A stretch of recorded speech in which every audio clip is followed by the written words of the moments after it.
महाराज जी, इटावा में यादव समाज के कथावाचकों के साथ चोटी काटने के अभद्रता का मामला इस समय चल रहा है, उसमें आपका क्या कहना है? बहुत सारे पत्रकारों का ये मैसेज आया मुझे, बहुत सारे चैनल से मुझे बुलाया गया, पर मैं जातिगत बातों पर, मैं जातियों में नहीं बंधना चाहता।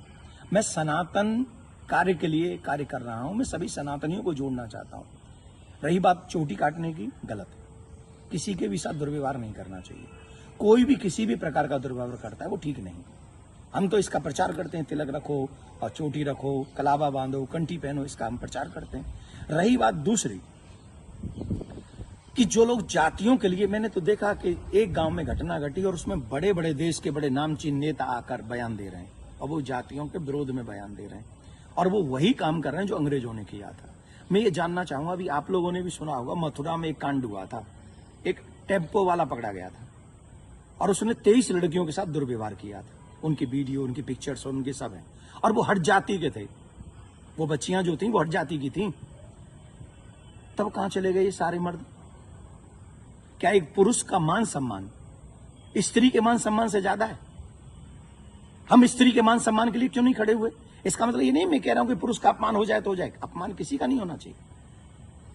जब लोग मूत्र जिहाद करते हैं, लब जिहाद करते हैं, थूक जिहाद करते हैं, तो वो जब थूकते हैं ना भोजन में, तब इसलिए नहीं थूकते कि ब्राह्मण पंडित जी जे लेंगे।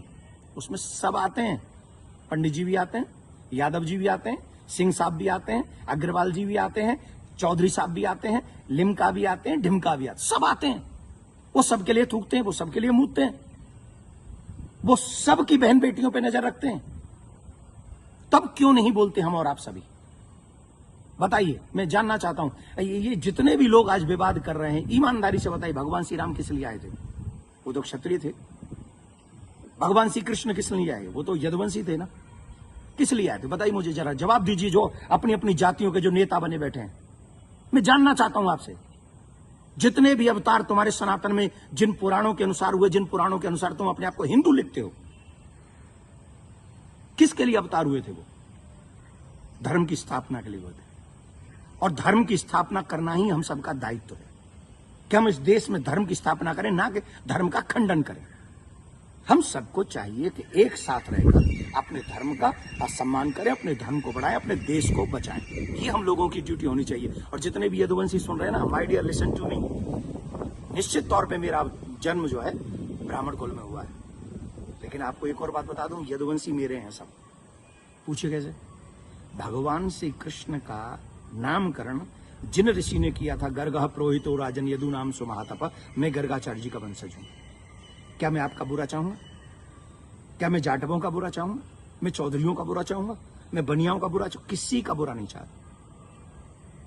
मैं आप सबका भला चाहता हूं और इस देश का भला चाहता हूं। अगर आपको ईमानदारी से अपने इष्ट में निष्ठा है, राम में, कृष्ण में, परशुराम में, हनुमान में, देवी में, देवता में, तो आप शास्त्रों के बताए हुए मार्ग पर चलिए और धर्म का पालन कीजिए और उन विधर्मियों से लड़ने के लिए तैयार हो जाइए जो हमारे देश में जाति का जहर घोलकर, कई बड़े बड़े नेता हैं, जाति के नाम पे कूद पड़े। बस चुनाव की सभाओं में बोल रहे हैं, चुनाव की एक कथा, अरे तुम्हारे इस नाम पे वोट लोगे?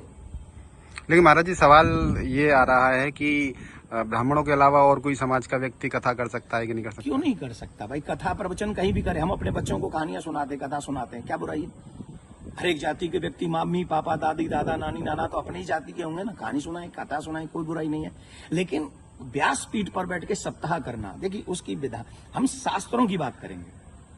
यहां मैं अपनी बात नहीं करूंगा। मैं ब्राह्मण कुल में मेरा जन्म हुआ है, लेकिन कितने ऐसे कार्य हैं जो मैं खुद नहीं करता। जैसे यज्ञ कराना मैं नहीं करता, क्योंकि उसमें मेरी नॉलेज नहीं है।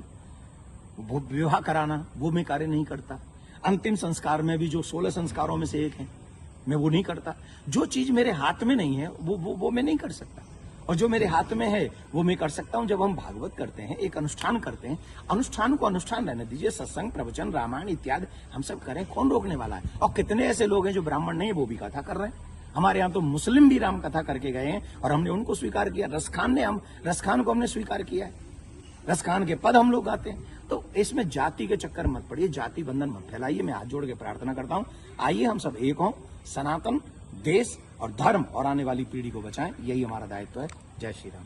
लेकिन महाराज जी एक सवाल और कि उनपे आरोप लग रहा है कि छेड़छाड़ की उस घटना में शामिल पाई गई। देखिए, न तो ये काम देवकी नंदन का है और न काम ये अखिलेश जी का और तेज प्रताप जी का है। जो चीजें हुई हैं, अब कह रहे हैं कि 2 आधार कार्ड मिले हैं, कोई कह रहा है उनको छेड़खानी हुई है, कोई कह रहा है उनकी चोटी काटी, उनका अपमान किया गया। तो इसके लिए संविधान है, इसके लिए प्रशासन है, हमें बांटना नहीं है। प्रशासन अपना काम करे, जहां जो जिसकी गलती हो उसे सजा दे।